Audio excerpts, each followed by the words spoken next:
Hi, friends. It is a wintry feeling day in Metro DC, and I've been working from home mostly this morning, getting bulletins together for Ash Wednesday and the first Sunday of Lent, both of which are coming up in the next few days. I am certainly grateful for the privilege of a cozy house and the option of working from the front porch. Gratitude, honoring now and observed, is the fundamental attitude common in all authentic religious expression.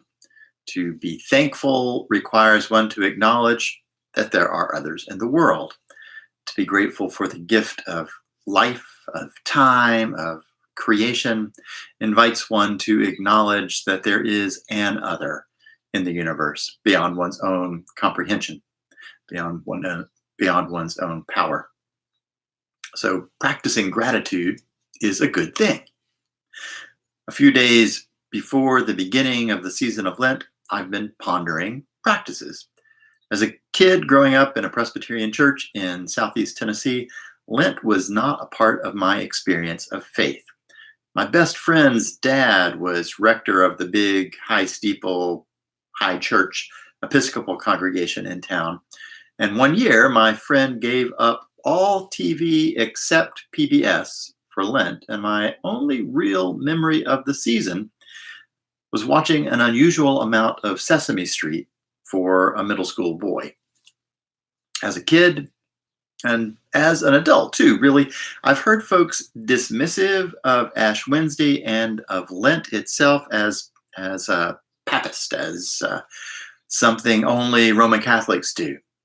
Now, given that every Christian engages traditions that are, as it were, non-native to the faith, that seems a pretty narrow approach to me.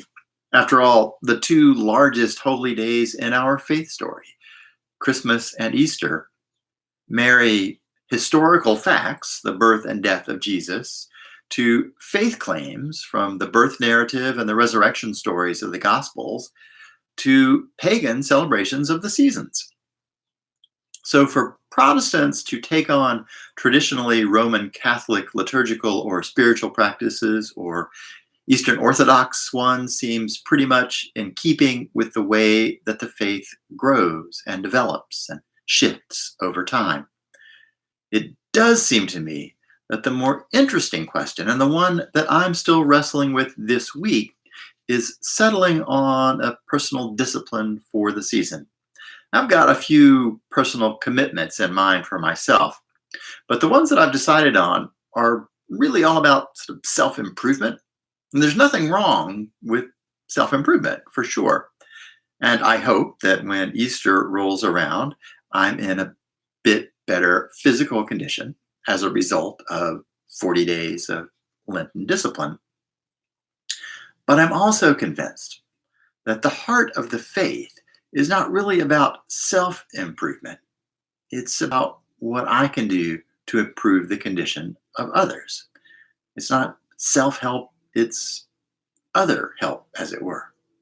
What can I do where I am with what I've got to make life a little bit better for others around me? I haven't settled on a practice for the season yet, but that's the question I'm asking myself as I meditate on these 40 days that are just ahead. I hope that Lent is a time of deepening and growth for you. I hope you have a great week. Thanks.